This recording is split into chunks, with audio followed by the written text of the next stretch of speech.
Me chamaram de mãe com a boca cheia de doçura. Mas eu vi o brilho nos olhos deles quando colocaram aquele papel na minha frente. Sabiam que eu não lia bem, que confiava. Pediram com voz macia: "É só um detalhe, mãe, pra gente cuidar de tudo pra senhora." E eu assinei, sem perguntar, sem tremer, porque eles não viram o que meus dedos finos escreveram bem no cantinho, tão miudinho, que só quem soubesse ler direito ia notar. Agora eles vão descobrir que mãe velha também tem memória e que silêncio, às vezes, é a melhor arma. Antes de continuar essa história, inscreva-se para não perder o que vem depois, porque quando a verdade vier à tona, vai doer neles, não em mim. Tudo começou num inverno frio, quando a solidão batia mais forte que o vento no telhado. Eu, viúva há anos, sem filhos para chamar de meus, vi aqueles dois jovens, ele com os olhos esfomeados, ela grávida e tremendo de frio, na porta da minha casa. "Dona Maria, a senhora não tem um prato de sopa pra gente?" Ele pediu, e eu não resisti. Deixei entrar, enchi a mesa de pão, feijão e café quente. E quando a moça começou a chorar, abracei ela como se fosse minha filha perdida. Naquela noite, sem saber, eu ganhava 2 filhos e uma dor que eu ainda não conhecia. Eles ficaram, primeiro, só até arrumar trabalho, depois até o bebê nascer, até que um dia virou nossa casa. Eu dava colo, lavava roupa, vendia até meus brincos para comprar leite para o neném. E quando me chamavam de mãe, meu peito doía de felicidade. Achava que, finalmente, Deus tinha me dado uma família. Mas família de verdade não conta moeda no que dá, nem esconde sorriso frio quando vira as costas. Com o tempo, aquele "obrigado, mãe" foi ficando raro, mas eu não percebia, ou não queria perceber. Quando o menino chorava de madrugada, era meu colo que acalmava. Quando faltava dinheiro, eu vendia minhas coisas. Primeiro os brincos de prata, depois o cordão de ouro que meu marido me deu no nosso noivado. "Depois a gente devolve, mãe", eles diziam, mas eu só balançava a cabeça. "Não precisa, isso é coisa de família." Meu quarto virou depósito das tralhas deles, minha cama, um sofá velho na sala. "Você não se importa, né, mãe? O bebê precisa do quarto maior." E eu, boba, sorria. Até minha viagem para ver minha irmã doente cancelaram. "Quem vai cuidar da casa se você for?" E eu ficava, sempre ficava. Achava que amor era isso, dá até não sobrar nada de mim. Mas o pior não era o cansaço, era o silêncio. Eles riam alto na cozinha, fechavam a porta do quarto para falar de planos que eu não sabia. Meus bom dia eram respondidos com pressa, meus conselhos com um suspiro. Eu virou sombra na minha própria casa, mas ainda acreditava que um dia iam lembrar que eu existia além do que podia servir. Foi num domingo, depois do almoço, que ele soltou a frase que me encheu de luz. "Mãe, quando a loja der certo, a senhora vai ter quarto de rainha." A moça abraçou meu ombro cheia de riso. "Vamos reformar a casa todinha para você." Acreditei, como criança acreditava em conto de fadas. Naquela noite lavei a louça cantando, imaginando as cortinas novas, o cheiro de tinta fresca. Até sonhei que eles me levavam para passear, como fazem com mãe querida. Mas os dias foram passando e a loja, quase pronta, nunca abria. Só chegavam papéis para assinar, pedidos de ajuda. "É só mais essa assinatura, mãe. Confia na gente." E eu confiava. Até o dia que ouvi ele sussurrar no telefone: "Com o nome dela, a gente consegue o empréstimo." Meu coração gelou, mas fingi que não escutei. Quem sabe, pensei, quem sabe ainda vira verdade o que prometeram. Foi devagarinho, como formiga roendo doce. Primeiro foram os olhares quando eu demorava para entender as coisas. Depois, os suspiros quando pedia para repetir. "Deixa pra lá, mãe", diziam, virando o rosto. Comecei a pegar pedaços de conversas pela casa. Uma velha caduca. Atrapalha mais que ajuda. Meu café esfriava sozinho na mesa, enquanto eles riam na varanda, fechando acordos que eu não sabia. O pior foi quando trocaram a fechadura e fingiram que foi engano. "Ah, mãe, a gente achou que você tinha saído", mas eu vi a troca de olhos entre eles. Naquele dia, pela primeira vez, guardei minhas lágrimas, não por dor, mas por vergonha. Vergonha de ter acreditado que sangue de papel, os documentos, valia mais que amor de verdade. Chegaram com papéis grossos e sorrisos finos num dia de chuva. "Mãe, é só formalidade para ajudar nos negócios", disseram, empurrando a caneta para minha mão trêmula. Eu olhei para aquelas letras miúdas, todas embaralhadas, e fingi que não entendia. "Mas o que está escrito aqui?" Ele deu uma risada seca. "Coisa chata de advogado, não se preocupa." Fiz que lia devagar, virando as páginas com dedos enrugados. Vi o espaço em branco no canto da última folha, aquele que ninguém olha. E com a mão que lavou tanto prato deles, escrevi miudinho, tão miudinho que parecia um risco de caneta. "Propriedade intransferível enquanto Dona Maria viver." E assinei com minha letra redondinha de moça, aquela que meu marido dizia ser bonita como flor. Entreguei os papéis com um sorriso de velha boba. "Tá certo, filhos, façam o que for melhor." Eles nem viram.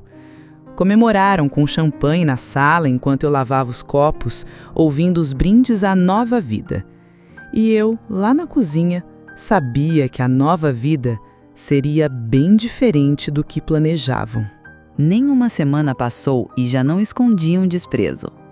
"A velha tá no banheiro de novo", resmungavam alto, batendo a porta.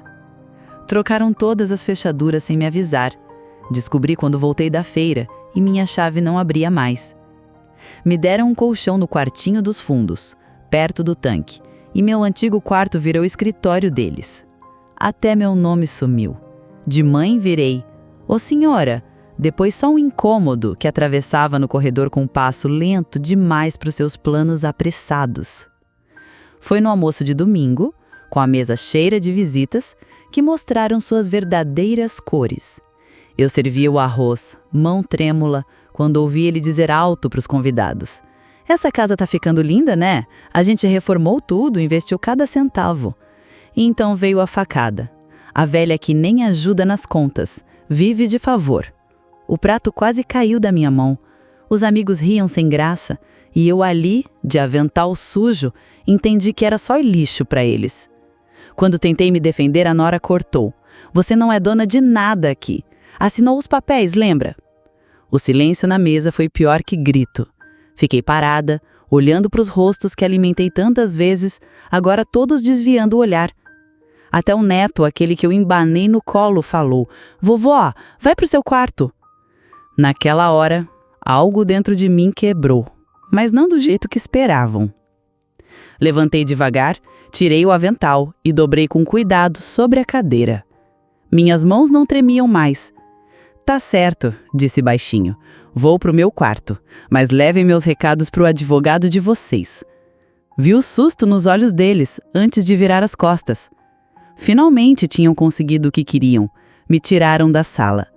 Só não sabiam que também tinham acordado a mulher que eu era antes de ser mãe. Naquela noite, enquanto a casa toda dormia, eu me sentei na cama com meu velo rádio e uma xícara de chá frio. As vozes deles ainda ecoavam na minha cabeça. "Velha, favor, não é dona?" Mas em vez de lágrimas, veio um silêncio pesado e quente dentro do peito. Abri meu baú de memórias e tirei a única foto que guardei do meu finado marido. Aquele homem sábio que sempre dizia: "Maria, documento assinado é semente plantada. Um dia germina." No dia seguinte, quando ele veio me dar ordens, como sempre fazia, Eu apenas levantei os olhos lentamente e perguntei: Filho, vocês têm certeza do que fizeram? Meu tom era calmo, mas firme, como a raiz de um jatobá. Ele hesitou, a voz perdeu a força. Claro que temos. Sorri só com os olhos e voltei a costurar, deixando o silêncio crescer entre nós. Um silêncio que agora tinha gosto de espera, não de derrota. Foi no dia em que trouxeram o comprador para ver sua casa que a máscara caiu. Eu estava no quintal, regando minhas roseiras, quando ouvi o grito: "O que é isso aqui?" Ele veio até mim, papel tremulando na mão, rosto vermelho de raiva. "O senhor sabe o que essa velha fez?" O homem de terno folheou os documentos, parou na última página e soltou uma risada seca. "Parece que a senhora tem posse vitalícia, meu jovem. A casa não pode ser vendida nem penhorada enquanto ela viver." A nora caiu sentada na cadeira, desesperada. "Mas ela nem sabe ler direito." Foi quando eu levantei, tirei os óculos do bolso do avental e disse: "Devagar. Sei ler sim, filha. E escrever também. Aprendi com meu marido, lá nos tempos de escola noturna. Só fingia que não sabia, para ver até onde iam." E aí mostrei a cópia que guardara debaixo do colchão, aquela com minha letrinha miúda no cantinho, testemunhada pelo cartório, sem que eles soubessem. O comprador foi embora rindo. Eles ficaram parados, olhando para mim como se me vissem pela primeira vez. E eu, a velha ignorante, eu, a mãe boba, eu que passei anos lavando suas roupas sujas enquanto aprendia a ler leis escondida. Agora a casa estava quieta, só o tic-tac do relógio marcando o fim do seu tempo e o recomeço do meu. Eles chamaram não um, mas 3 advogados. Cada um foi saindo com a mesma cara amarrada. Não há o que fazer, a cláusula é válida. O último disse alto bastante para eu ouvir da cozinha, onde preparava meu café como sempre. O filho do coração bateu na mesa. "Isso é golpe." O advogado respondeu secamente. "Golpe foi tentar passar a perna numa idosa. A lei protege ela, e vocês ainda podem responder por isso." Eu observava pela fresta da porta, vendo o casal se despedaçar. A nora chorava raiva. E agora? Já demos entrada no apartamento novo. Ele, o meu filho, olhou para minha direção sem me ver, como sempre fez. Mas dessa vez, eu não era mais a velha invisível. Era Dona Maria outra vez, mulher que plantou sua árvore do papel certo, na hora certa. E agora colhia o silêncio deles, mais doce que qualquer desculpa. Quando o último advogado saiu, deixei uma chaleira no fogão, apitando para a vida deles como aviso. Não precisei dizer nada.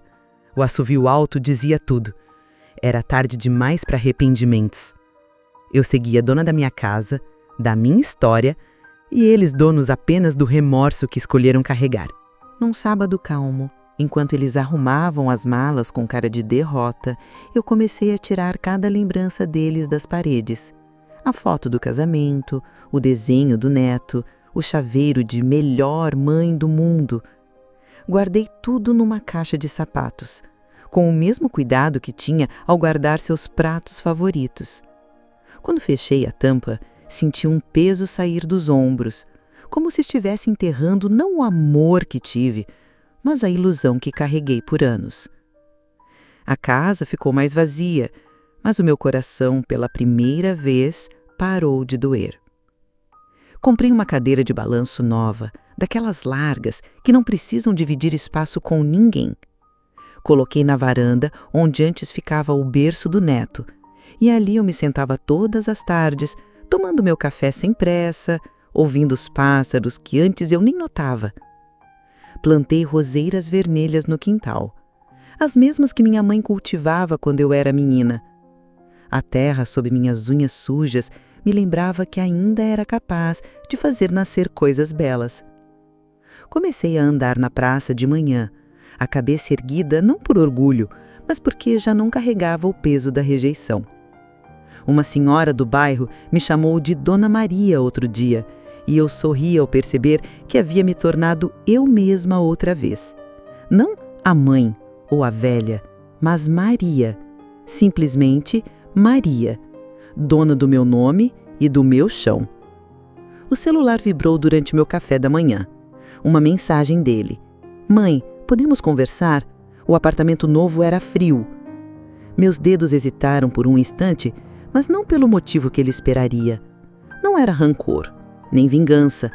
Era apenas a quietude que eu finalmente conquistara, tão doce que nenhuma desculpa valeria perturbar.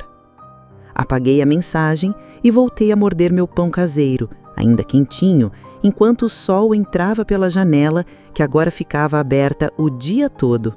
Hoje, quando olho para trás, vejo que tudo tinha seu propósito. Eles me chamaram de mãe quando lhes convinha, mas esqueceram que mãe guarda segredos no colo, como aquele risco de caneta miúdo que salvou meu lar. Não foi malícia, foi sabedoria de quem sabe que amor verdadeiro não precisa de assinatura, mas respeito merece proteção. A casa agora tem o cheiro das minhas rosas, o balanço da minha cadeira e o silêncio que eu escolho cultivar, não mais o que me impuseram. Se um dia essa história chegar até você, me diga de qual canto do mundo está assistindo, porque dor, infelizmente, não escolhe língua nem país, mas a lição que fica é universal.